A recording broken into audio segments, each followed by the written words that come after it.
बस लो।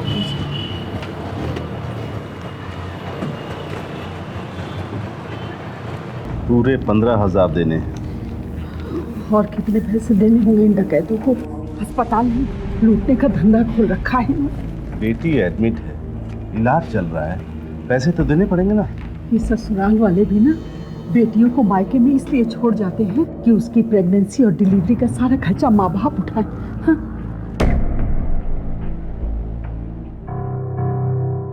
15 दिन हो गए हमारी श्रेया को एडमिट किए हुए, पैसा भी डिपॉजिट किया जा चुका है, फिर आप लोगों से डिस्चार्ज क्यों नहीं कर रहे हैं? मामूली सा पाँव ही तो फिसला था ना, लूट मचा रखी आप लोगों ने। ऐसा कुछ भी नहीं है माँ जी। तो कैसा है? आप चिंता मत कीजिए, वो जल्दी ठीक हो जाएंगे। डॉक्टर साहब ऐसी क्या लाइलाज बीमारी हो गई हमारी श्रेया को? देखिए कुछ केसेस में ऐसा होता है कि माँ जी आप परेशान मत होइए ना,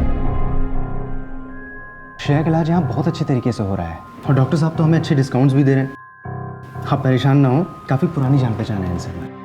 और हॉस्पिटल के खर्चे की चिंता ना करें, हॉस्पिटल का जो भी खर्च होगा वो मैं दूंगा। बीमारी, इलाज, हॉस्पिटल, डॉक्टर, ये सब हमारी जिंदगी से जुड़े हुए हैं। कभी ना कभी किसी न किसी तरह से हमारा इनसे वास्ता पड़ता ही रहता है। श्रेया अपने गर्भ के 8वें महीने में थी और एक छोटे से हादसे ने उसे हॉस्पिटल पहुंचा दिया। लेकिन साधारण सा दिखने वाला यह मेडिकल केस इतना भी सिंपल और सरल नहीं है। जहां एक तरफ श्रेया से इलाज के नाम पर भारी रकम वसूली जाने लगी, वहीं दूसरी तरफ उसके साथ होने वाली गलत घटनाओं से सभी नावाकिफ हैं या शायद समझ नहीं पा रहे हैं। लेकिन इतना जरूर है कि इलाज के नाम पर श्रेया के साथ जो भी हो रहा है वो रूह को थर्रा देने वाला है।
क्या हुआ? तबीयत तो ठीक है ना? कुछ ठीक नहीं है, बहुत घबराहट हो रही है और डर भी लग रहा है। क्यों? डर क्यों लग रहा है तुमको? और वैसे भी अब तुम अकेली थोड़ी ना हो, यह है ना तुम्हारा नया बॉडीगार्ड। क्या हुआ? कुछ नहीं, वॉशरूम जाना है। अच्छा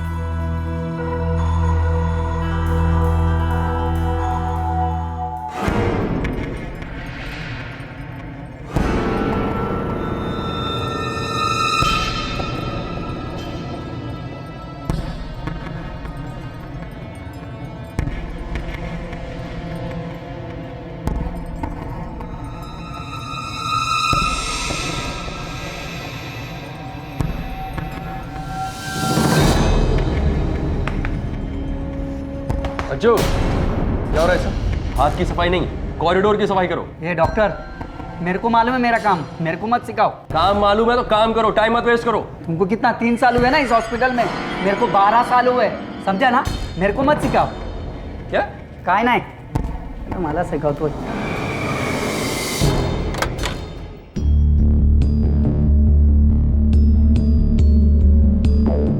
ये मेडिसिन ले आइए, अभी देनी है। श्रेया वॉशरूम में है सर। कोई बात नहीं, सिस्टर आ रही हैं, आप मेडिसिन ले आइए।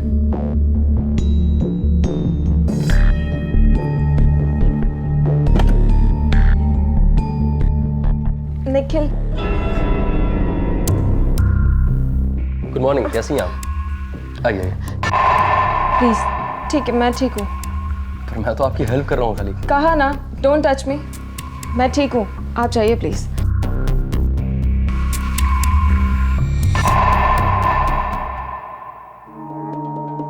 अरे माँ, अरे कीर्ति, अच्छा हुआ तू आ गई। मैं तो आ गई, अपनी क्वीन विक्टोरिया कहाँ है?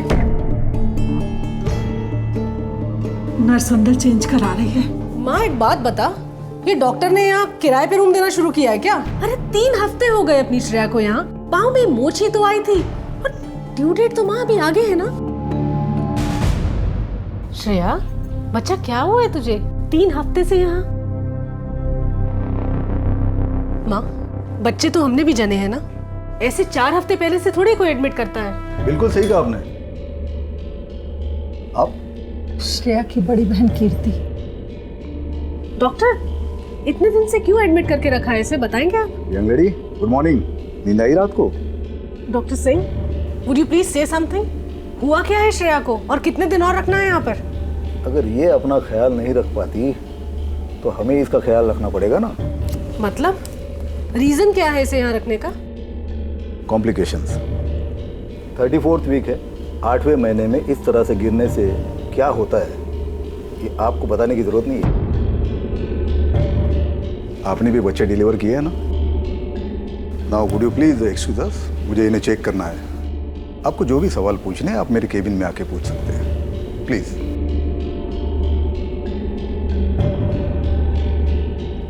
चलो माँ। Nurse, gloves.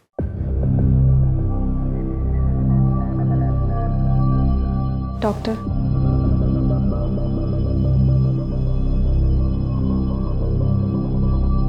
हितेन, वो 216 नंबर के पेशेंट की सोनोग्राफी रिपोर्ट आई होगी, जाके जरा चेक करो। ठीक है सर। सॉरी डॉक्टर, मैं हितेन के प्रेजेंस में कंफर्टेबल फील नहीं करती हूँ बिल्कुल भी। No issues, I understand. Thank you. बेटा कीर्ति देखो, डॉक्टर सिंह हमारे फैमिली डॉक्टर हैं। 15-20 सालों से हम उन्हें जानते हैं। पर अंकल, फिर भी कोई इतना बेटा तुम खामखा टेंशन ले रही हो। वो एक खानदानी डॉक्टर है, बहुत ही ज़हीन आदमी है, तुम बिल्कुल चिंता मत करो।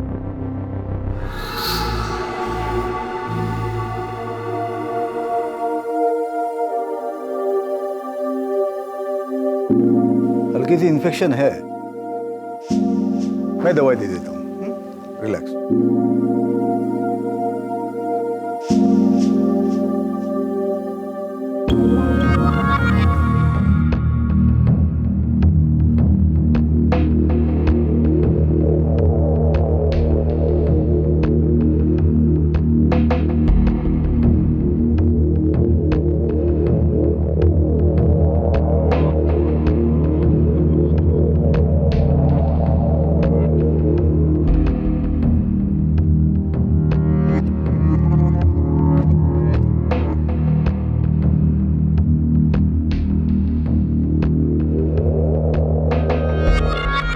देखिए, टेस्ट रिपोर्ट तो आ गई है। थोड़ी सी कॉम्प्लिकेशंस है। बच्चे को ऑक्सीजन ठीक से नहीं मिल रही है, हार्ट बीट फ्लिकर हो रही है उसकी। तो आज रात तक वेट करते हैं, अगर नॉर्मल डिलीवरी हो जाए तो अच्छा है। वैसे हमने आईवी से ऑक्सीटोसिन शुरू किया है, जिससे लेबर पेन होने में मदद होगी। लेकिन कल तक अगर पेन नहीं हुआ तो सी सेक्शन करना पड़ेगा। Let's hope for the best. कल मिलते हैं।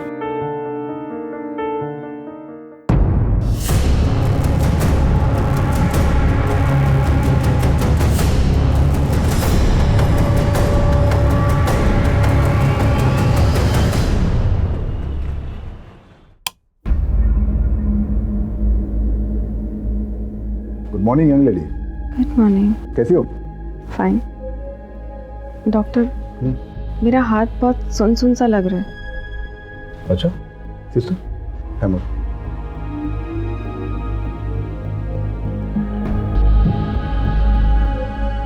कुछ फील हो रहा है? थोड़ा थोड़ा।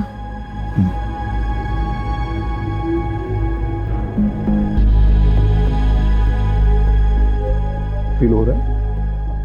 नहीं डॉक्टर, कुछ भी फील नहीं हो रहा है। सिस्टर, डोंट वरी, सब ठीक हो जाएगा। ये सब कॉम्प्लिकेशंस की वजह से है।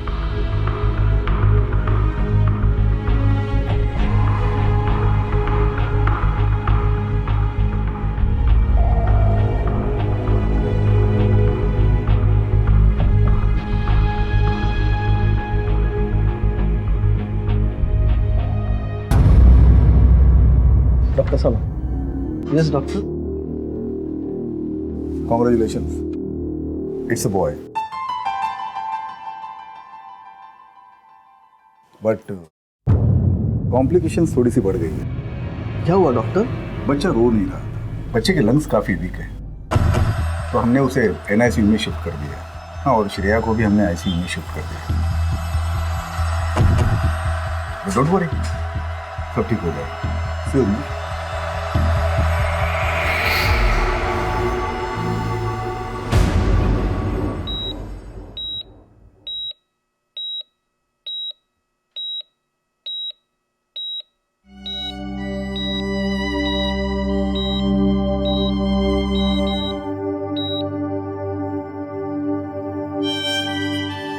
एक्सक्यूज मी, देखिए यहाँ पे भीड़ लगाने से कुछ नहीं होगा। ICU में पेशेंट से मिलने का टाइम सुबह 9 से 10 और शाम को 5 से 6 बजे का है। आप लोग प्लीज रिसेप्शन में बैठिएगा, please.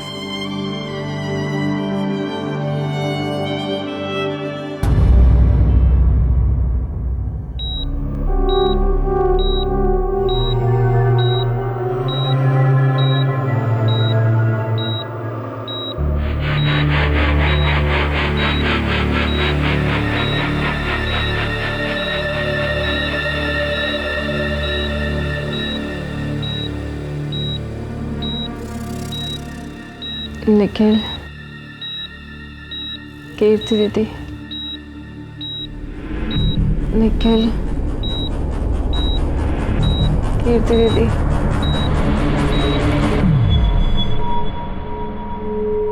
Hi Nikhil. Hello sir, आपसे एक ज़रूरी बात करनी है सर। श्रेया के कमरे में कल कोई घुस गया था और कुछ करने की कोशिश कर रहा था। ICU में? हाँ। It's not possible. Is sure? Yes sir. लगा होगा, मेडिसिन की वजह से ऐसे डिल्यूशंस होते हैं काफी टाइम। पर ऐसा डिल्यूजन हो कैसे सकता है डॉक्टर? अब कहना क्या चाहती है? मैं सिर्फ इतना कहना चाहती हूँ कि वो जरूर डॉक्टर हितेन होगा। What? जी हाँ, श्रेया को उसका आसपास में रहना बिल्कुल पसंद नहीं है और मुझे उसी पे डाउट है। डॉक्टर हितेन इस हॉस्पिटल के काबिल डॉक्टर है, वो ऐसा कभी नहीं कर सकते। लेकिन डॉक्टर, जब श्रेया खुद से कह रही है। अगर आप लोग इंसिस्ट कर रहे हैं तो मैं डॉक्टर हितेन को इस केस से हटा देता हूँ। Please sir. Okay, I will do it right away, don't worry. बहुत अजीब सा लग रहा है, प्लीज आप मुझे घर ले चलिए। यहाँ कुछ तो गलत हो रहा है मेरे साथ माँ। दवाइयों की वजह से थोड़ी बहुत घबराहट होती है। याद है ना तुझे, जब मुझे टाइफाइड हुआ था तो कितना घबराती थी मैं। ये सब बातें अपने दिमाग से निकाल दे और जल्दी से जल्दी ठीक होने की सोच। मुन्ना को तेरी जरूरत है ना। Doctor Singh, excuse me, doctor Singh, एक मिनट। एक बात थी, I hope you don't mind, पर मैं एक सेकंड ओपिनियन लेना चाहती हूँ। Second opinion? जी, किसी दूसरे डॉक्टर का। आपको मेरी काबिलियत पर शक है या मेरे स्टाफ पर? नहीं डॉक्टर, आप बिल्कुल गलत समझ रहे हैं। अपने दिल की तसल्ली के लिए दूसरे डॉक्टर का ओपिनियन लेना मेरे लिए जरूरी है। तो मुझे श्रेया की फाइल्स चाहिए। आप अपनी लिमिट्स क्रॉस कर रही हैं। निखिल, अगर तुम्हें भी यही लगता है तो इंडेमनिटी बॉन्ड पर साइन कर दो और अपनी पत्नी और अपने बेटे को लेकर जा सकते हो। लेकिन अगर कॉम्प्लिकेशंस बढ़ गई तो उसके लिए जिम्मेदार मैं नहीं रहूंगा, चाहे वो कल हो या परसों। सेकंड ओपिनियन लेना, but don't ever come to me. आखिरकार इलाज के नाम पर क्या हो रहा था श्रेया के साथ? अचानक उसे इतनी सारी कॉम्प्लिकेशंस ने कैसे घेर लिया? और कैसे उसका स्वस्थ बच्चा गंभीर रूप से बीमार पड़ गया। क्या यह मेडिकल नेग्लिजेंस थी या फिर कुछ और? श्रेया किससे डर रही थी और कौन था वो शख्स जो रात के अंधेरे में श्रेया के कमरे में घुसकर उसके जिस्म के साथ घिनौना खिलवाड़ कर रहा था? जो कुछ भी उसके साथ हो रहा था उसे वो महसूस तो कर रही थी, पर उसकी समझ में कुछ नहीं आ रहा था।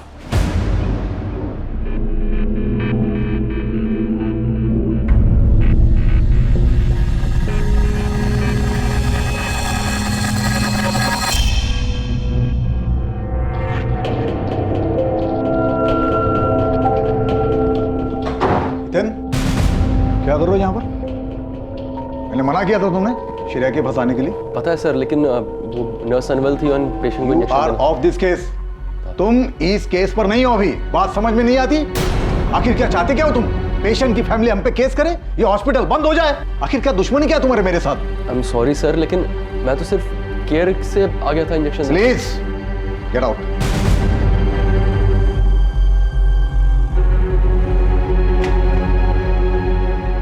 आइंदा श्रेया के आसपास भटकना भी मत।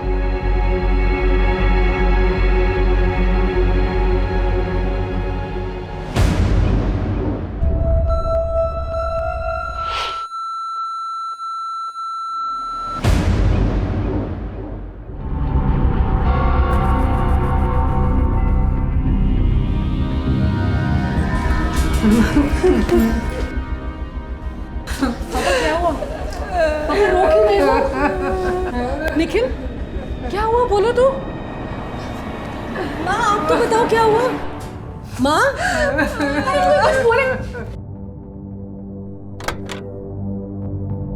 श्रेया, श्रेया क्या हुआ बच्चा? दीदी, मुन्ना। मुन्ना? मुन्ना को क्या हुआ है? बोल। ना नहीं रहा।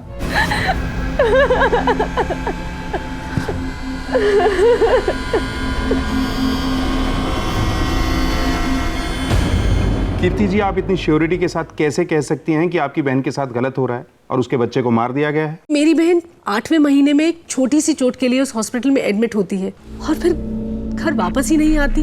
वो वहीं रह जाती है और उसका बच्चा वहाँ पैदा तो होता है पर इंक्यूबेटर पे ही मर जाता है। सर, क्या आपको ये सब ठीक लग रहा है? सर, मैं तो पहले से इस हॉस्पिटल के अगेंस्ट थी, पर श्रेया के इन-लॉज ने मुझे इंसिस्ट किया कि उसे इसी हॉस्पिटल में एडमिट कराना है। ठीक है, लेकिन इसका मतलब ये तो नहीं कि आपकी बहन के साथ सही में कुछ गलत हो रहा है। सर, हो सकता है कि आप बिल्कुल ठीक कह रहे हो, लेकिन जैसे ही मैंने डॉक्टर से सेकेंड ओपिनियन के लिए रिपोर्ट्स मांगी, उसने मुझे साफ इनकार कर दिया और फिर ऊपर से मुझे धमकाया भी कि इंडेमनिटी साइन करूं और अपनी बहन को वहां से ले जाऊं।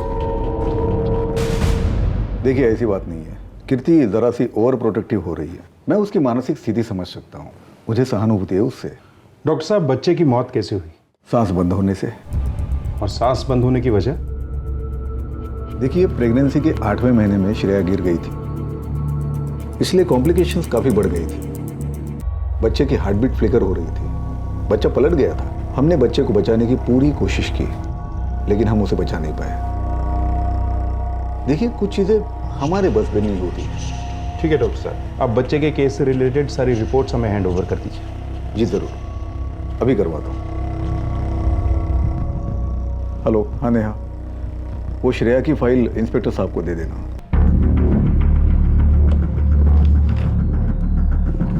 Thank you.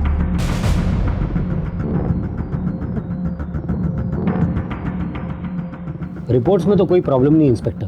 बच्चा ब्रीदिंग प्रॉब्लम के साथ पैदा हुआ और उसी की वजह से उसकी मौत भी हुई। डायग्नोसिस और लाइन ऑफ ट्रीटमेंट एकदम करेक्ट है। डॉक्टर, आप एक बार फीटस रिपोर्ट भी तो चेक कीजिए। 8 महीने तक तो सारी रिपोर्ट्स ठीक थी, फिर क्या हुआ? बच्चे को तो नॉर्मल पैदा होना चाहिए था। देखिए, मैं आपकी परेशानी समझ सकता हूँ, पर कॉम्प्लिकेशंस हो जाती हैं कभी कभी। पता नहीं सर, पर मुझे बिल्कुल भी कुछ ठीक नहीं लग रहा है। 8 महीने तक सारी रिपोर्ट्स ठीक थी, तो बच्चे को तो नॉर्मल पैदा होना चाहिए था। अचानक उसकी लंग्स में कैसे प्रॉब्लम आ सकती है? और नॉर्मली 8 महीने में बच्चे पैदा भी हो जाते हैं और लंबी जिंदगी भी जीते हैं। सर, मुझे लगता है कि मुन्ने के साथ जरूर कुछ गलत हुआ है। देखिए कीर्ति जी, जो आप कह रही हैं वो सही भी हो सकता है। हम भी यही चाहेंगे, अगर जुर्म हुआ है तो उसका खुलासा होना चाहिए, सजा भी मिलनी चाहिए। लेकिन ये तभी हो सकता है जब बच्चे का पोस्टमार्टम हो। उसके लिए हमें बच्चे के पेरेंट्स की परमिशन की जरूरत है। हम तभी कुछ कर पाएंगे।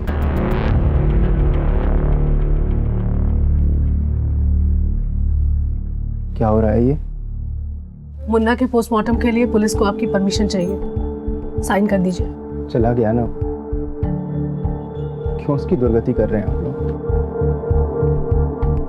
अपने मन की तसल्ली के लिए कि उसके साथ कुछ भी बुरा नहीं हुआ था और ना ही मेरी बहन के साथ कुछ बुरा होगा। लेकिन मैंने साइन कर दिया, आप भी साइन कर दीजिए। सच सामने आएगा, दिल को तसल्ली मिलेगी। मुन्ना की मौत मेरी लापरवाही की वजह से हुई है या फिर कोई और कारण है? ठीक है।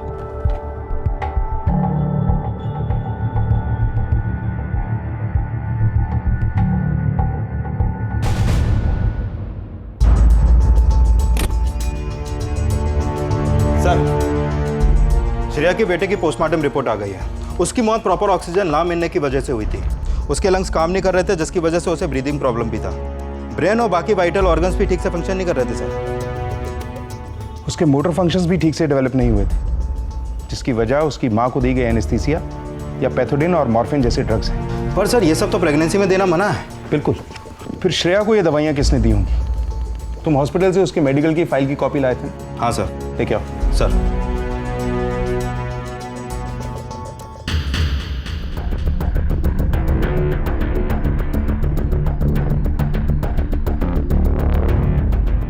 एनेस्थीसिया तो कहीं प्रिस्क्राइब भी नहीं किया गया है, कोई रिपोर्ट नहीं। हाँ, कुछ पेन किलर्स जरूर दिए गए हैं। ऑक्सीजन रेगुलर था सर, क्योंकि बच्चे की हार्ट बीट फ्लिकर कर रही थी। पर बच्चे को एनेस्थीसिया कौन दे सकता है? आम आदमी को तो इसके बारे में कुछ पता भी नहीं होता। ये जरूर नर्सिंग होम के किसी आदमी का काम है। पर सर ये कौन हो सकता है जिसने घिनौना काम किया?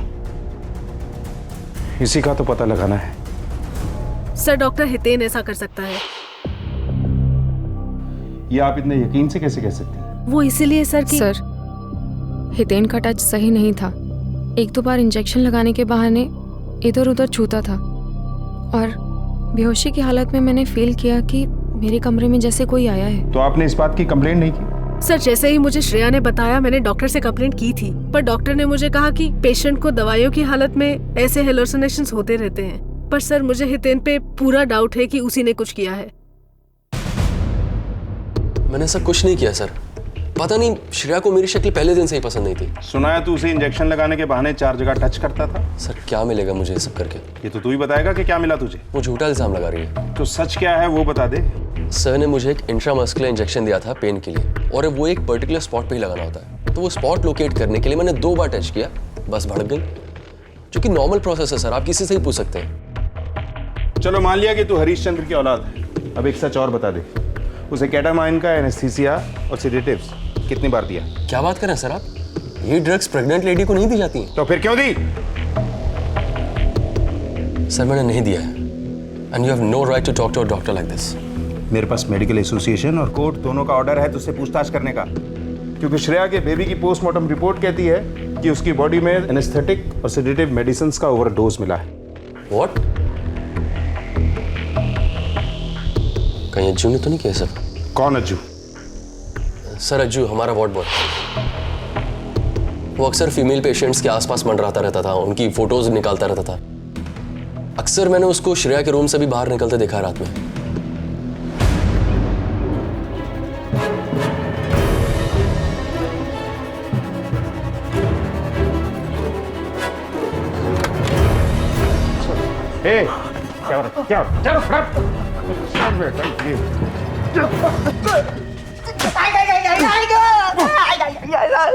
मरीजों का सेवक होकर उनका फायदा उठाता है, बेचारी बीमार लेडीज का वीडियो बनाता है। और क्या क्या कांड किए तूने इन लेडीज के साथ? मैंने कुछ नहीं किया था, मैं तो सिर्फ रात के लिए वीडियो बनाता था।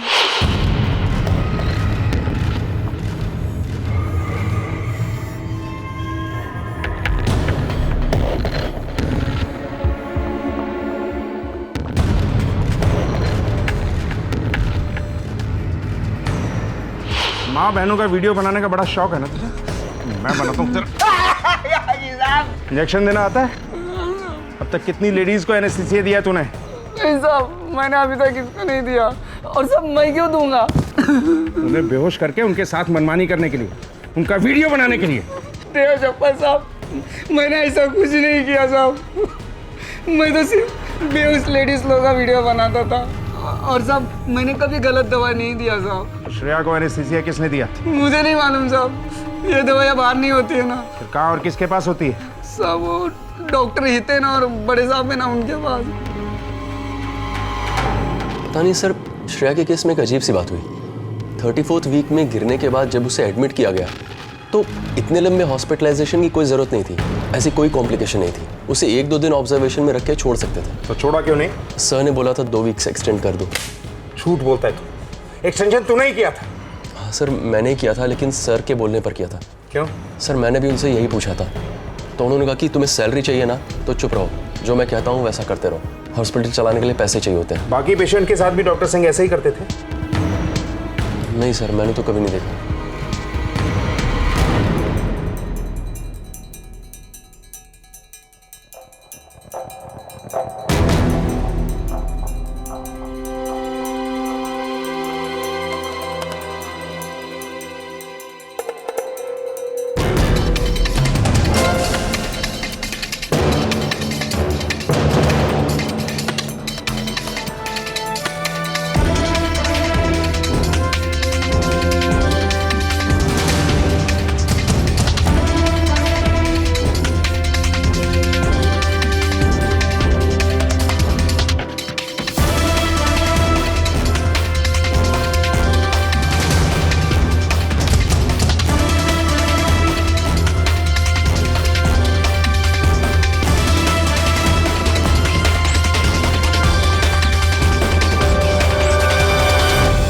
डॉक्टर साहब चलिए, बहुत हो गया, लेके जाओ इन्हें।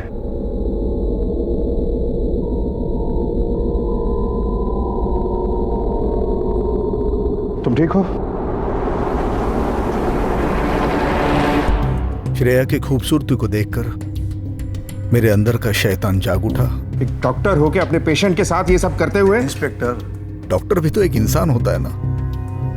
मेरे बीवी के मरने के बाद मैं बिल्कुल अकेला हो गया था, लेकिन किसी के मरने से इच्छाएं तो नहीं मरती ना। मतलब श्रेया जैसी जवान लड़की मेरे सामने थी।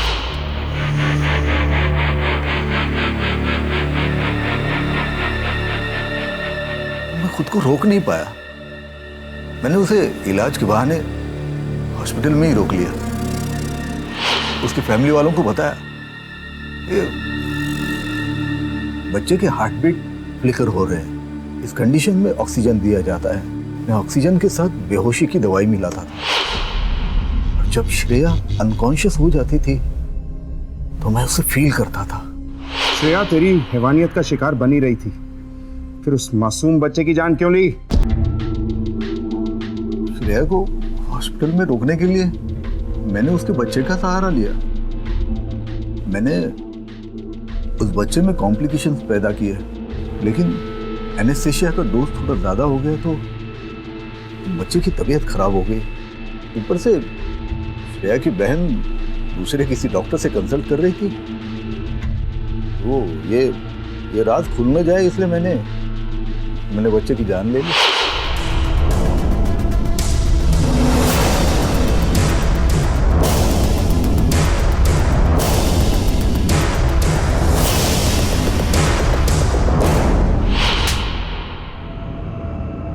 डॉक्टर के नाम पे ही विश्वास होता है, लेकिन तुम विश्वासघाती हो, रेपिस्ट हो, हत्यारे हो, जाने क्या क्या हो। I'm not a rapist! I'm not a rapist! मैं श्रेया के शरीर के साथ सिर्फ खेलता था। मैंने कभी उसके साथ सेक्स नहीं किया, क्योंकि मुझे पता था उसकी कंडीशन इतनी बुरी है कि अगर मैं वैसे करता तो मैं फंस जाता। अगर उसकी कंडीशन ठीक होती तो तू रेप करता, कर ही दिया था तूने। अगर हम लोग टाइम पर नहीं पहुंच जाते, डॉक्टर के पाक साहब प्रोफेशन पर कालिक पोत दिए तूने। अपने प्रोफेशन का नाजायज फायदा उठाया है। कैसे करेगी कोई औरत किसी मेल गायनिक पे विश्वास? Shame on you, doctor, shame on you. આપ જે સબસ્ક્રાઇબરને કોલ કરી રહ્યા છો તે હમણાં સ્વિચ ઓફ છે. मम्मा पापा कब आएंगे? आ जाएंगे बेटा।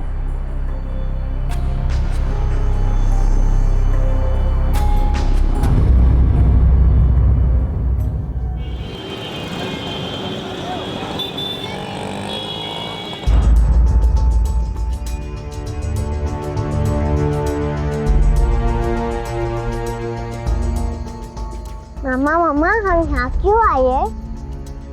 बेटा आपके पापा को ढूंढने आए हैं। हम मिल जाएंगे पापा। हाँ बेटा मिल जाएंगे पापा।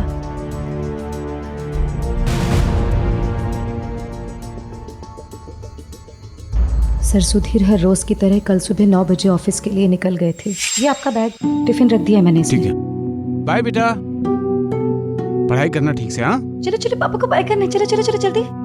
बाय बाय बाय कर दो, फ्लाइंग किस कर दो जल्दी से। फ्लाइंग किस जल्दी से। बाय। सर सुधीर रोज 8-9 बजे रात तक घर लौट आते थे, लेकिन अब तक घर नहीं लौटे। उनका फ़ोन भी स्विच ऑफ आ रहा है। मैंने ऑफिस में उनके दोस्तों को भी फ़ोन लगा कर पूछा, लेकिन किसी को कुछ नहीं पता। इससे पहले भी कभी ऐसे बिना बताए गायब हुए? जी नहीं।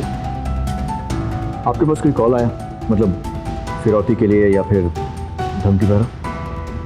नहीं।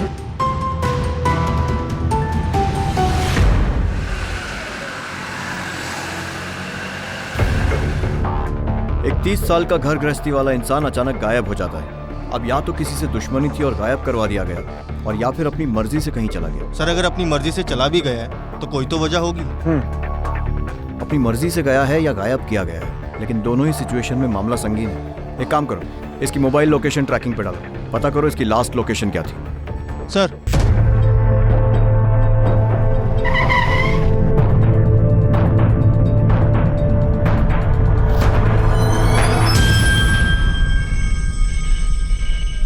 कल सुबह सुधीर कितने बजे ऑफिस आया? सर सुधीर टाइम के बड़े पाबंद थे, 9:30 बजे आ गए थे। और गया कब था? हमेशा की तरह 7 बजे। आपने देखा उन्हें जाते हुए? जी सर, मैंने उन्हें बाय भी बोला था। कुछ अलग या कुछ अनयूजुअल सा दिखा था कल या फिर पिछले कुछ दिनों में? नहीं सर, वो काम में तो बहुत अच्छा था,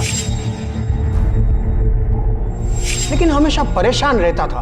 आदतन परेशान रहता था या कोई वजह थी? वो कह नहीं सकते, उसने कभी बताया नहीं। किसी से कोई लड़ाई झगड़ा?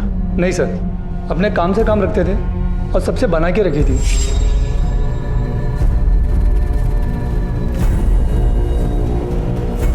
ऑफिस से निकलने के बाद वो कैसे जाते थे? साहब वो पिछले कई दिनों से तो अपनी कार लेकर आते थे, लेकिन पिछले हफ्ते से वो ऑटो से आ रहे थे और जा रहे थे।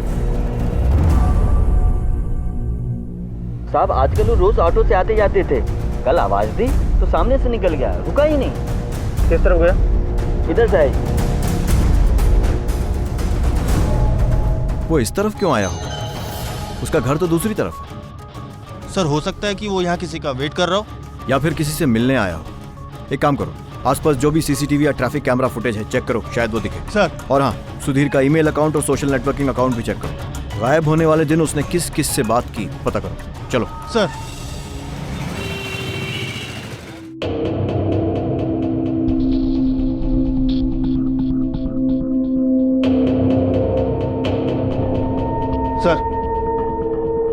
सर सुधीर जिस दिन गायब हुआ उस दिन उसने फोन पर जिससे बात करी थी उन सबसे बात कर ली, उसके ईमेल्स, सोशल नेटवर्किंग प्रोफाइल्स सब चेक कर ली, और उस दिन उसका ऑफिस से निकलने के बाद किसी से मिलने का प्रोग्राम नहीं था। उसका मोबाइल फोन लोकेट हुआ? नहीं सर, फोन स्विच ऑफ जा रहा है।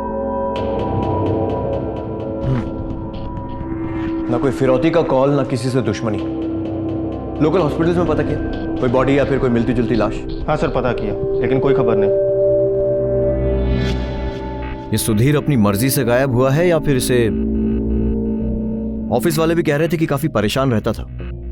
अब इसके गायब होने की वजह जानने के लिए इसकी परेशानी का कारण जानना बहुत जरूरी है, और वो इसके घर से ही पता लगेगा। चलो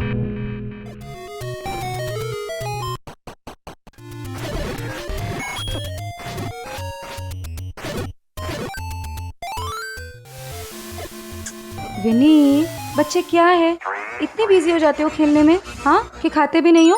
बेटा चलो जल्दी से खा लो। नहीं, पापा जब आएगा तब मैं खाऊंगी।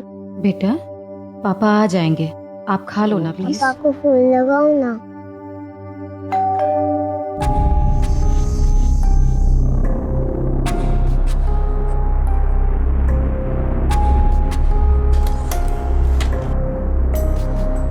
जी इंस्पेक्टर साहब। ऑफिस से पता चला है कि सुधीर काफी परेशान रहता था, कोई खास वजह? जी आदत थी, हर छोटी मोटी बात पे बहुत परेशान हो जाते थे। अच्छा, पिछले कुछ दिनों में कुछ हुआ था, कुछ घटना वगैरह जिसकी वजह से टेंशन हुआ? नहीं सर, वो तो अपने ऑफिस की कोई भी बात घर पे नहीं शेयर करते थे।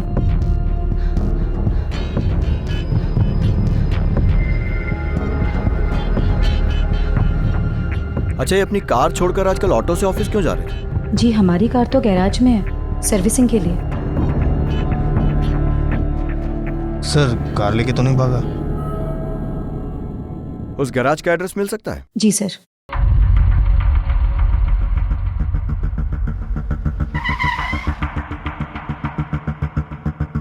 सुनिए, दिखाओ। ये आदमी और इस नंबर की गाड़ी જોયું છે એમને? सर्विसिंग के लिए आई थी ये गाड़ी? हाँ साहब, आ गाड़ी आई भी थी, लेकिन सर्विसिंग के लिए नहीं, बेचने के लिए आई थी। पूरे 2 लाख रुपए लेके गया वो। भाव तोल करता तो शायद उसको ज्यादा मिलता, लेकिन वो बहुत जल्दी में था और सारे पैसे उसको कैश में चाहिए थे। ठीक है। सुधीर को अचानक इतने पैसों की जरूरत क्यों पड़ गई? हाँ सर, पैसे की बात तो उसकी बीवी ने भी नहीं बताई। कोई तो ऐसा होगा जिसे कुछ ऐसा मालूम है जिसकी अब तक किसी को खबर नहीं। पता लगा। Right sir. Excuse me. Yes sir. Sudhir Desai, जानते हैं इन्हें? हाँ, सुधीर बहुत अच्छी तरह से जानते हैं। पिछले 10 साल से हमारे साथ यही बिल्डिंग में रह रहा है। पिछले कुछ दिनों से काफी परेशान चल रहे थे, कुछ आइडिया है क्यों? परेशान तो रहेगा ही ना सर। पिछले हफ्ते 307 पे जो सोलंकी रहती है ना, उसके साथ बहुत बड़ा झगड़ा हुआ था। एक नंबर का चोर मानस है साहब। 3 महीना पहले 1 लाख रुपया लिया था, अभी तक नहीं दिया। हर टाइम कोई नया बहाना निकालता है। मेरा ही मिस्टेक हो गया, उसके पर भरोसा ही नहीं करना चाहिए था। आखिरी बार कब मिले थे उससे? अभी पिछले हफ्ते मिला था। जब भी मुझे देखता है नजर बचा के चला जाता है, फोन नहीं लेता मेरा। सर आपको मिलेगा ना, मुझे बताना, केस करूंगा उसके ऊपर।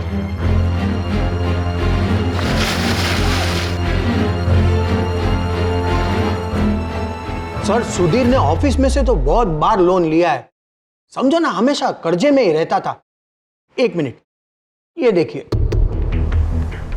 अभी गए हफ्ते ही उसने 2 लाख रुपया लिया है और 1 महीने पहले तो उसने 1.5 लाख रुपया लिया है। कभी कुछ चुकाया नहीं? नहीं सर, वैसे तो वो बहुत शरीफ और खुददार आदमी था। उसने अपनी सैलरी से आधे से ज्यादा पैसा चुकाने के लिए पहले ही बोल दिया था, लेकिन कुछ समय पहले उसने रिक्वेस्ट की थी कि उसके पैसे काटे न जाए। सुपरवाइजर था ना वो? हाँ। तो हीरो के लेन देन में कोई गड़बड़? नहीं सर, वैसे तो वो बहुत शरीफ है, इसीलिए तो हम उस पर बहुत विश्वास करते थे। अच्छा, कभी उसने लोन लेने की वजह बताई? नहीं सर, कभी बताया नहीं। हाँ, पर एक बार उसको फोर्स किया था तो उसने बोला कि पर्सनल मैटर है। थैंक यू साहब। पहले एडवांस में पैसे देते थे सुधीर साहब, इधर महीने भर से सब उधार खाता। बहुत बकाया है उस परिवार पे। जब से सुधीर गए हैं तब से अपने पापा के आने का इंतजार कर रही है विनी। अपने पापा की गाड़ी की आवाज दूर से ही पहचान लेती है। पर गाड़ी तो बेच दी सुधीर ने। क्या? जी हाँ, आपके ऊपर वाले सोलंकी जी से 1 लाख, अपने ऑफिस से कई लाख, काफी सारा कर्जा लेकर रखा था उसने। कार बेच दी, कर्जा ले रखा था? आपको कभी कुछ बताया नहीं उसने? नहीं। आप लोगों की कुछ फाइनेंशियल प्रॉब्लम थी?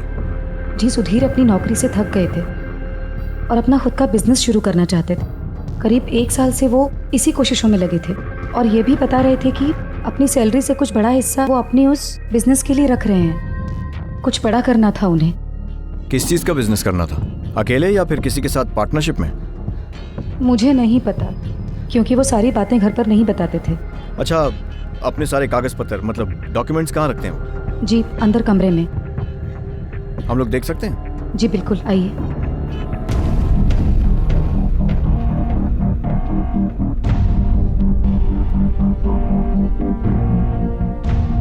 एक ही छत के नीचे, एक ही घर का दाना पानी, एक ही बिस्तर, पर कितना जानते हैं एक पति पत्नी एक दूसरे को। इस तेज रफ्तार जीवन में हम अपनी जिंदगियों में इतने उलझे पड़े हैं कि कहां किसी के पास फुर्सत है जीवन की बारीकियों को समझने की, परखने की। कहां फुर्सत है उन चेतावनी भरे संकेतों को देखने की जो आने वाले खतरे की ओर निरंतर इशारा कर रहे हैं। मिसाल के तौर पर क्या आप जानते हैं कि आपका कोई अपना बहुत प्यारा इस वक्त कहां है, क्या कर रहा है, किस अवस्था में है? ये शक नहीं, सावधानी है।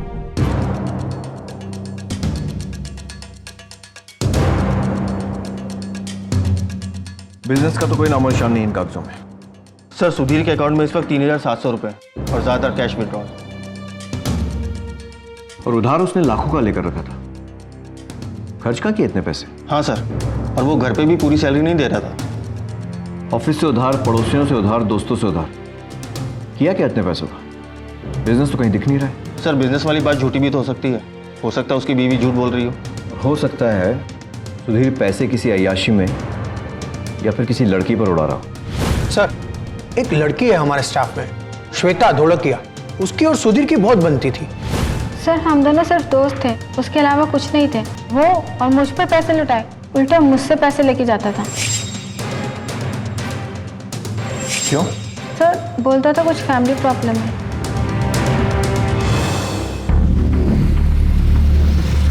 ऑफिस वाले कह रहे हैं फैमिली प्रॉब्लम और पत्नी कह रही है बिजनेस।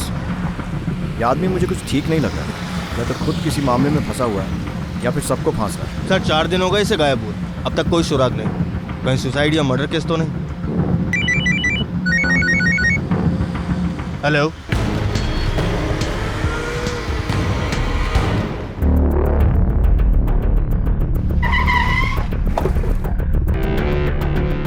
सोसाइटी के गेट पे एक बंदा खड़ा हुआ था, वो ठीक सुधीर की तरह लग रहा था।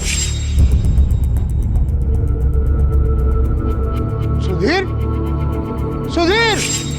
आपको पूरा यकीन है कि वो सुधीर ही था? सर जी, वो लाइट कम थी ना, इसलिए मैं देख नहीं पाया, लेकिन फिर भी मैंने उसे आवाज दी। लेकिन बंदा आवाज सुन के इस कदर भागा, सामने गली में जाके नुक्कड़ पे मुड़ गया।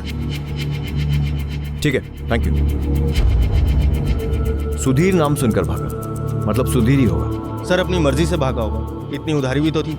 लेकिन अगर अपनी मर्जी से भागा है तो वापस क्यों आया? सर, हो सकता है अपनी फैमिली को लेने आया हो। एक काम करो, तुम दोनों पीछे गली में चेक करो और तुम दोनों सोसाइटी की सीढ़ियां और कॉरिडोर चेक करो। चलो।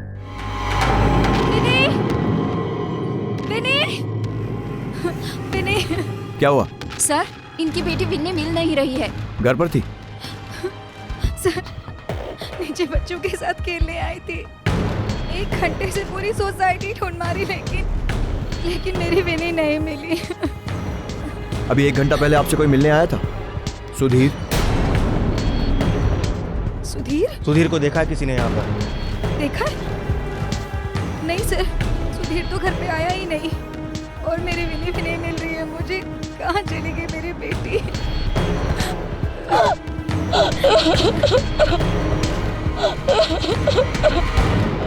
पहले पिता फिर बेटी, एक के बाद एक दोनों गायब हो गए। क्या किसी ने कुछ कर दिया था इन्हें, या फिर कुछ हो गया था इनके साथ? कहीं खुद पिता ने ही अपनी बेटी का अपहरण तो नहीं कर लिया था? लेकिन कोई पिता अपनी बेटी का अपहरण क्यों करेगा? और सबसे बड़ा सवाल यह था कि एक साधारण से व्यक्ति सुधीर देसाई को इतने सारे पैसों की क्या जरूरत आन पड़ी थी? क्या वो इन पैसों के जरिए किसी की जिंदगी में मुसीबत लाने वाला है, या फिर वो खुद किसी मुसीबत का शिकार है? सर, ये केस तो और भी कॉम्प्लिकेटेड होता जा रहा है। हाँ पटेल, सुधीर पहले गायब होता है, फिर अपने घर के पास में दिखाई देता और फिर गायब हो जाता। सर, इस बार तो उसकी बेटी भी गायब है। एक काम करो, आसपास के सभी थानों को अलर्ट करो और सुधीर और उसकी बेटी का फोटो भी सर्कुलेट करो। Right sir.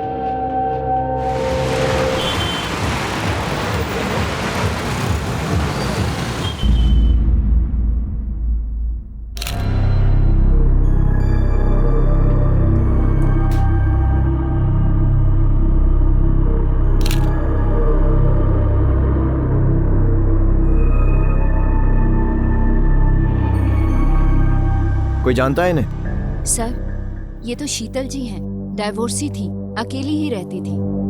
सबसे पहले लाश को किसने देखा? सर, मैं तो इधर से गुजर रहा था, देखा कि इनकी नौकरानी इनके घर की बेल बजा रही है, और वो काफी देर से बजा रही थी। मैंने सोचा कि अकेली रहती है, इसलिए मैंने सोसाइटी वालों को सबको बुलाया और दरवाजे तोड़ दिया। देखा तो ये हाल है।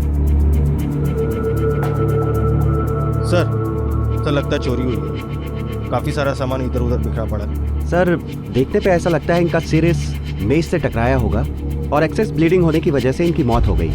और इनके शरीर पर काफी हाथापाई के निशान भी हैं। मौत का समय बता सकते हैं? सर अप्रॉक्स समय तो पोस्टमार्टम की रिपोर्ट आने के बाद ही पता चलेगा, बट 19 से 20 घंटे हो गए होंगे शायद। मतलब उसी समय के आसपास जब विनी गायब हुई थी? हाँ सर, और उसी वक्त सुधीर बिल्डिंग में देखा गया था। एक काम करो, लाश को पोस्टमार्टम के लिए भेजो। ये मिसेस शीतल और सुधीर का कोई ना कोई कनेक्शन जरूर है। सर ऐसा भी तो हो सकता है कि सुधीर ने मिसेस शीतल को मारा हो और उसके बाद अपनी बेटी को लेकर फरार हो गया हो। वजह सर एक काम करो, घर का कोना कोना छान मारो। सोसाइटी में जो तीनों घटनाएं हुई हैं इनमें कोई ना कोई कनेक्शन ढूंढना होगा। और साथ में मिसेस शीतल का होम टेलीफोन और मोबाइल रिकॉर्ड्स निकलवाओ। पता लगाओ कहीं उनसे भी सुधीर ने कोई पैसे का लेन देन तो नहीं किया। Right sir.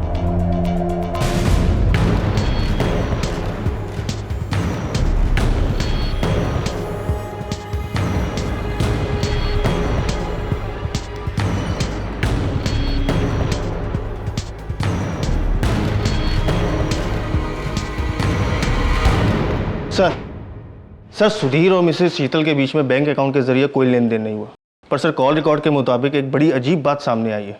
सर मिसेस शीतल कुछ नंबर के साथ लगातार संपर्क में थी। सर एक नंबर सोचने लायक है सर, त्रिशा और मिसेस शीतल के बीच में लगातार संपर्क था। दोनों लगातार घंटों बातें किया करती थी।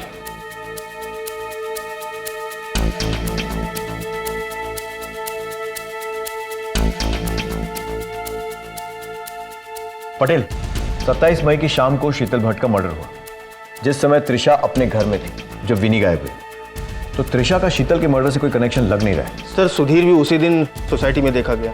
हो ना हो उसका कुछ तो कनेक्शन है उसकी बेटी के गायब होने और शीतल मर्डर केस में।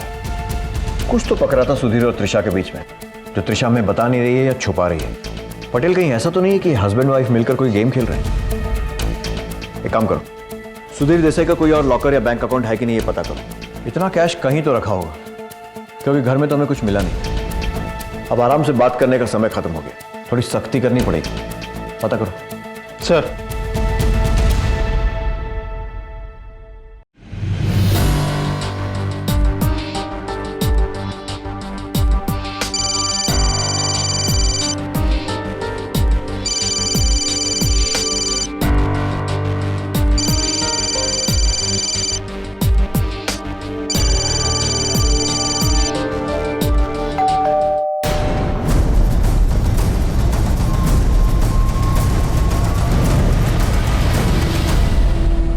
सुधीर की फाइनेंशियल डिटेल्स चेक की हमने।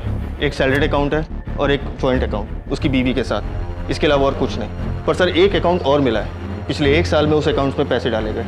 पैसे डालने वाला एक ही इंसान, मुंबई का विनीत। एड्रेस मिल गया सर।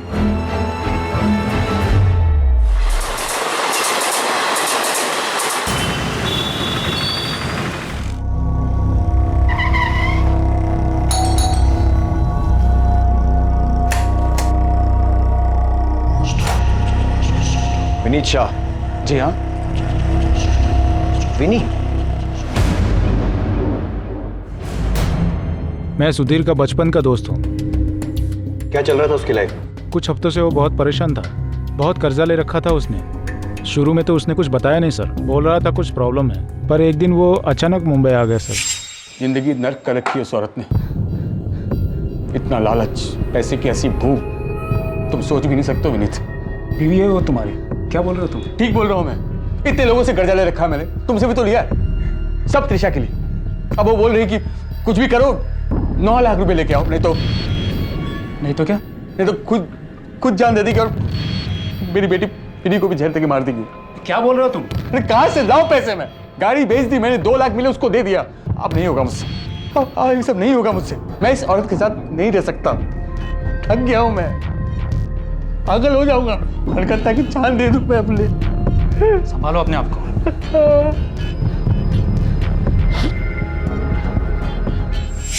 अगली सुबह सुधीर सूरत के लिए निकल गया और रात होते होते वो लौट भी आया। और इस बार वो अपनी बेटी विनी को भी साथ ले आया था सर। वो विनी को अगवा करके लाया था सर। विनीत, लो इसको भी साथ लेकर आया मैं, नहीं तो वो औरत इसकी जिंदगी बर्बाद कर देगी। अब मेरे लिए बस यही जीने की वजह, इसको भी छोड़ नहीं सकता। मेरी बेटी ऐसे बेबी को माँ से अलग करना कानूनी फसाद हो सकता है, और इसके लिए तुम्हें किडनैपिंग का केस भी लग सकता है तुम्हारे ऊपर। जो होना होगा, ये मेरी बेटी है, इसको मुझसे कोई छीन नहीं सकता। नहीं सुधीर, ये गलत है, गैर कानूनी है। इसके लिए तुम्हें सजा भी हो सकती है। और तुमने इस बच्चे के बारे में सोचा कि नहीं? हाँ, क्या होगा? तुम तो इधर उधर भागते रहोगे, लेकिन इस नन्ही सी जान का क्या? तो क्या करूं मैं? बैठो बैठो, पहले बैठो बैठो। देखो, कानून का सहारा लो। बीवी से नहीं बनती ना तो कोर्ट में लीगली डिवोर्स ले लो। बच्ची की कस्टडी के लिए कोर्ट में अपील करो ना तुम। मेरी एडवाइस शायद सुधीर को सही लगी और वो 28 को सूरत के लिए निकल गया और विनी को हमारे पास छोड़ गया सर। ना तो वो उस रोज लौटा, ना ही अगले दिन। हमने उसे फोन करने की भी ट्राई की पर उसका फोन स्विच ऑफ बता रहा था सर। हम लोग पुलिस को खबर करे सोच ही रहे थे, पर आप लोग। सुधीर की बीवी को 9 लाख रुपयों की जरूरत क्यों पड़ गई? कुछ बताया उसने? सर, हर बार की तरह उसने कोई एग्जैक्ट वजह तो नहीं बताई, पर सर वो बता रहा था कि जीने मरने वाली सिचुएशन है सर। और अब सुधीर और त्रिशा दोनों गायब हैं। ये जीने मरने वाली सिचुएशन क्या थी सुधीर की?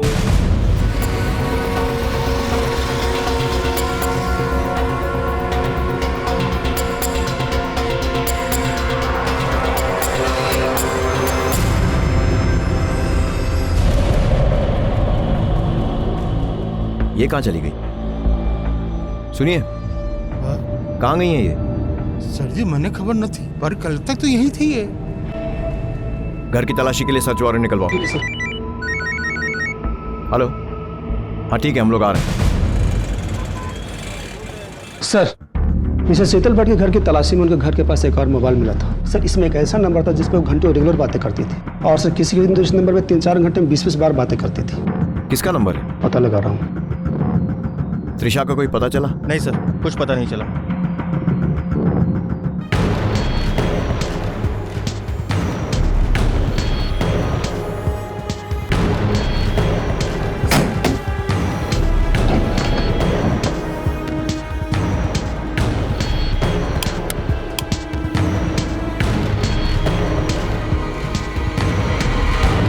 सर, 27 को पहली बार सुधीर मुंबई से सूरत आया और उसी दिन विनी गायब हुई। 28 को फिर से वो मुंबई से सूरत आया और उस दिन उसने कुछ देर के लिए अपना फ़ोन ऑन किया था। इसके बाद उसकी लास्ट लोकेशन यही एरिया थी, लेकिन सर उसके बाद से उसका फ़ोन स्विच ऑफ है। एक काम करो, अच्छे से पूरे घर की छानबीन करो, एक एक कोना तलाशो। सर।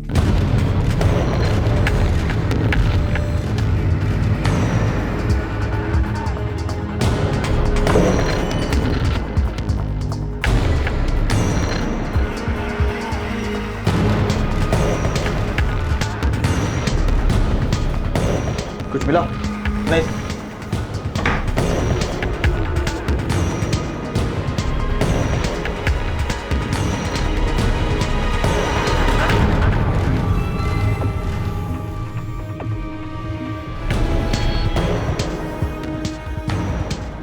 पटेल, ये फ्रिज का सारा सामान बाहर क्यों पड़ा हुआ है?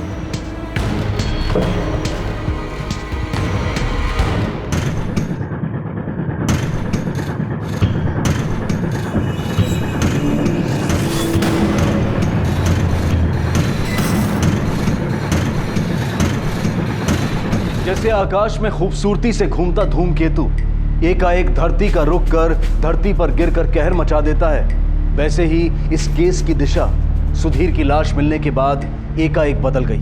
संदेह के घेरे में अब सुधीर नहीं बल्कि उसकी बीवी आ गई। लाश का मिलना, त्रिशा का गायब हो जाना इस केस को एक नई दिशा देने लगा। सर, सुधीर की पोस्टमार्टम रिपोर्ट। सुधीर की मौत 28 को हुई थी, चाकू के गोदने से। Kitchen knife. सर, ये चाकू सर ये घर के बाहर पीछे कूड़ेदान में मिला। हत्या के बाद इसे साफ तो किया गया था, लेकिन फिर भी इस पे से खून के धब्बे गए नहीं। 25 को सुधीर गायब हुआ, जिसकी कंप्लेन त्रिशा लिखवाती है 26 को, और 27 की शाम को मिसेस शीतल की हत्या होती है यहाँ सूरत। 27 को ही सुधीर मुंबई से सूरत पहुंचता है और 27 की शाम को ही विनी गायब होती है। 28 को मिसेस शीतल की बॉडी मिलती है। 28 को सुधीर फिर मुंबई से सूरत आता है जहां उसकी हत्या होती है और उसकी लाश उसके अपने ही घर के रेफ्रिजरेटर में रखी जाती है। और त्रिशा पिछले 10 दिनों से गायब है, पर मुजरिम कितना ही होशियार क्यों ना हो, कोई ना कोई गलती जरूर करता है। ये कितने का है? ये 2 लाख का है मैम। अच्छा, और सेट्स दिखाएंगे? जी। ये वाला कितने का है? ये 1.5 लाख आएगा। और कुछ ऑप्शंस होंगे आपके पास जो लेटेस्ट डिजाइन्स हों?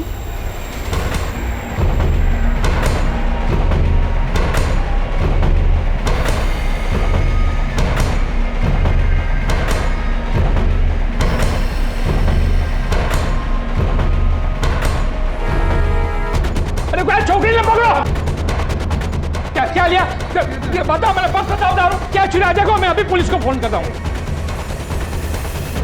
सर, मिसेस शीतल जिस नंबर पर लगातार बात करती थी वो ट्रेस हो गया है। हाँ, जोड़ी 21 नंबर 50,000। हाँ चल।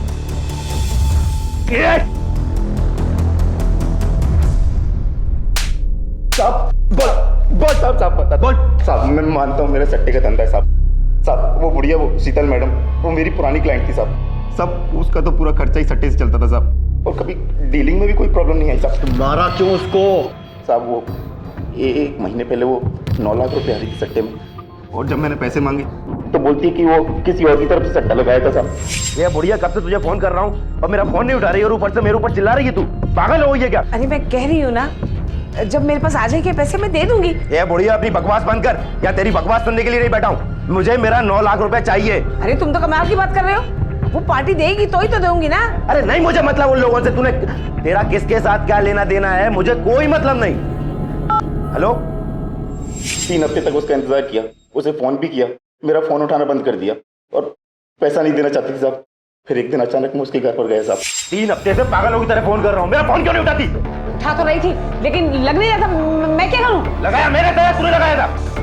देखो तुम्हारे पैसे मिल जाएंगे, कहा ना मैंने। मुझे मेरे 9 लाख रुपए चाहिए। तुम मत दिखा। क्या करेगी तू? मैं ना सब मोहल्ले को इकट्ठा कर लूंगी और तेरी बदनामी कर दूंगी यहाँ पर। अरे मैं तो पहले से ही बदनाम हूँ।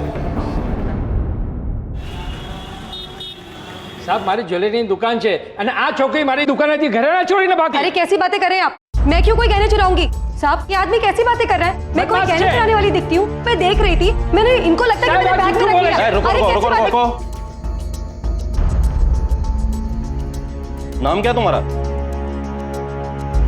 साहब वो मेरा नाम विद्या है। पटेल, जरा वो वांटेड लोगों वाली फाइल लेके आओ।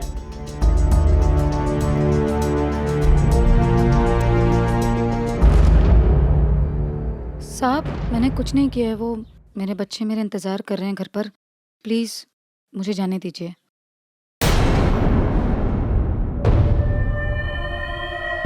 विद्या, त्रिशा देसाई नाम है तुम्हारा। सूरत से अलर्ट जारी हुआ है तुम्हारे नाम पे, वांटेड लोगों की लिस्ट में नाम है तुम्हारा। अरेस्ट करो इसे।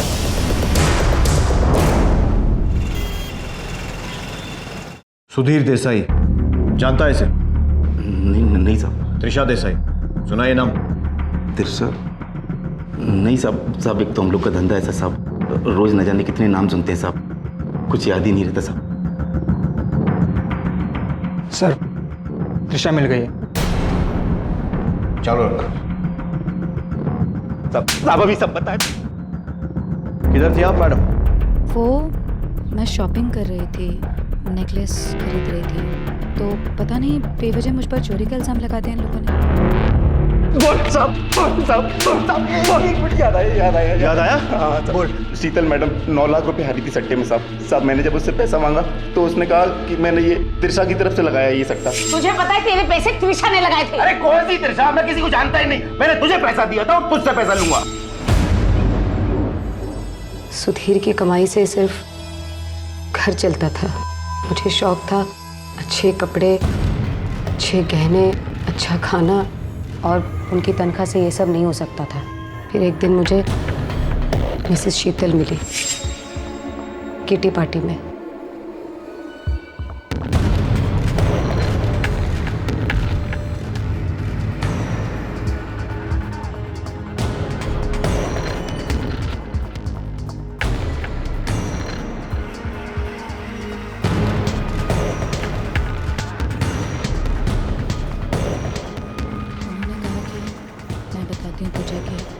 ज़्यादा से ज़्यादा पैसे कैसे कमाते हैं।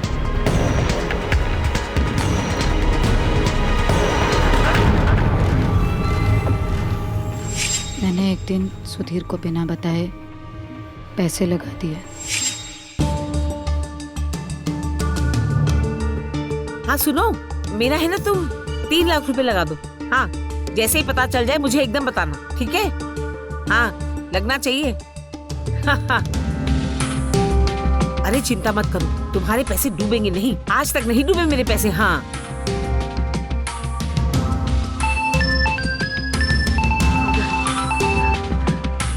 हेलो, क्या 6 लाख? क्या? पहले जीती, फिर हार गई।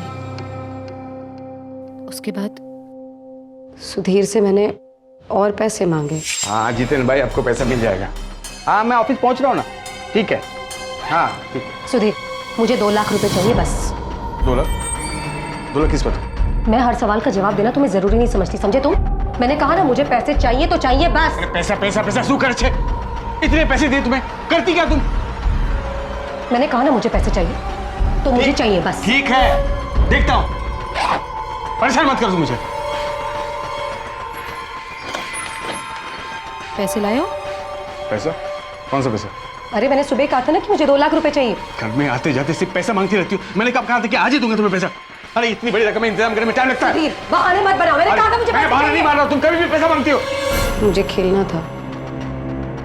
मैंने किसी भी तरह रो धो के सुधीर को कर्जा लेने के लिए कहा और उन्होंने कर्जा लिया, बहुत लिया, बार बार लिया।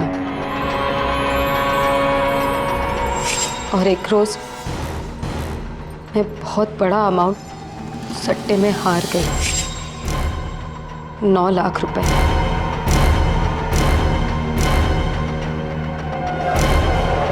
इधर दूसरी तरफ मिसेस शीतल फोन कर करके मुझे धमकियां देने लगी, पैसों के तगादे मारने लगी। मुझे कुछ समझ में नहीं आ रहा था। मैंने सुधीर से भी और पैसों की मांग की। ये क्या, सिर्फ 1 लाख? मैंने 2 लाख मांगे थे ना। हाँ तो मेरे से जितना हो सका मैंने किया ना। जितना हो सका का क्या मतलब है? मैंने तुमसे 2 लाख मांगे थे, ये 1 लाख किस लिए लाए हो? 1 लाख रखो ना तुम। अरे 2 लाख क्या, तुम बार बार मांगती हो, तुम करती क्या पैसे की? तुम्हें ज्यादा जानने की जरूरत नहीं इस बारे में, ठीक है? मैंने तुमसे 2 लाख मांगे, मुझे 2 लाख रुपए चाहिए बस। मुझे जाना नहीं है, मैं पैसे दे रहा हूँ, मुझे जाना नहीं है। सुधीर ने मना कर दिया। मैंने एक दिन कहा कि अगर मुझे पैसे नहीं मिले तो मैं जहर खा के मर जाऊंगी और विनी को भी मार दूंगी। सुधीर ने गाड़ी बेच दी। गाड़ी से सिर्फ 2 लाख रुपए निकले। एक दिन वो भाग गया और मेरी बेटी को भी लेके चला गया। सर मैं पागल हो गई थी। विनी मेरी जान है सर। कैसे लेके जा सकता है वो मेरी बेटी को? कैसे बोल सकता है कि मुझसे डिवोर्स चाहिए?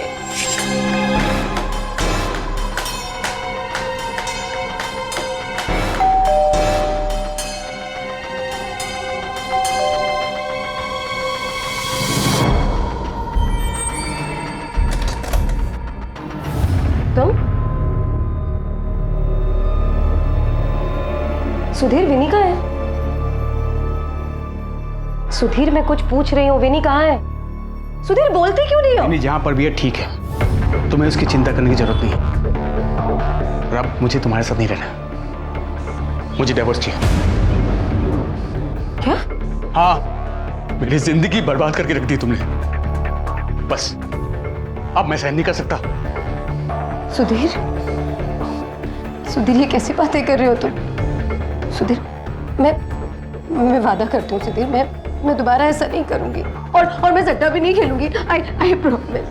प्लीज, मैं तुम्हारे और विनी के बिना नहीं रह सकती। अरे झूठी हो तुम जैसी औरत माफी के काबिल नहीं हो। तुम्हें सिर्फ पैसा चाहिए, पैसा। तुम्हारा पति, बच्चा, सब पैसा है। सुधीर, तुम मेरे साथ ऐसा नहीं कर सकते सुधीर, समझे? नहीं कर सकते ऐसा तुम, समझे? कुछ भी कर सकता हूँ, कुछ भी कर सकता हूँ मैं।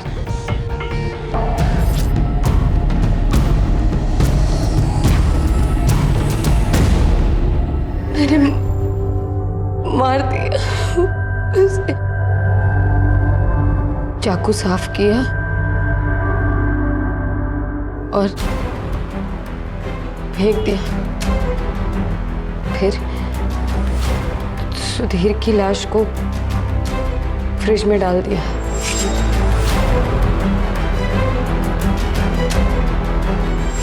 करने क्या वाली थी उसे फ्रिज में रख के? उसको काट के टुकड़े करती और ठिकाने लगा देती। तो लगाया क्यों नहीं फिर उसे ठिकाने? वो उस रोज मिसेस शीतल की लाश मिली थी, हंगामा हो गया था। मुझे मालूम हो गया था कि ये ये सट्टे वाले मुझे नहीं छोड़ेंगे, जान से मार देंगे मुझे। इसलिए मैं घबरा गई थी और घर बंद करके मैं भाग गई। पैसे भी नहीं थे मेरे पास, इसलिए नेकलेस चोरी करने गई थी।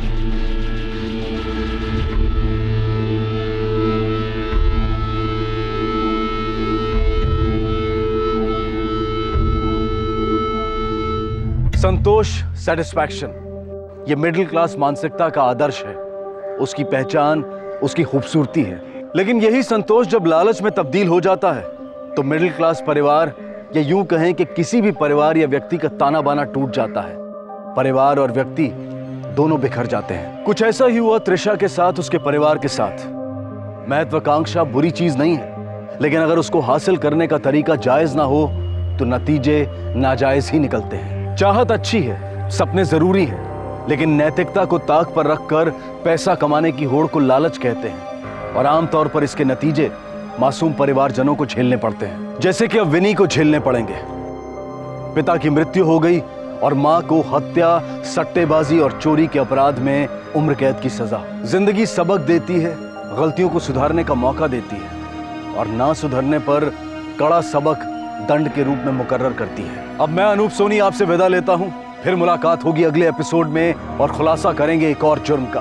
तब तक अपना और अपने परिवार का ख्याल रखें और देखते रहें क्राइम पेट्रोल डायल 100। सबक एक को, सीख हम सबको। जय हिंद। क्राइम पेट्रोल के और भी दिलचस्प कहानी देखने के लिए हमारे चैनल को सब्सक्राइब करें और बेल आइकॉन दबाना न भूलें।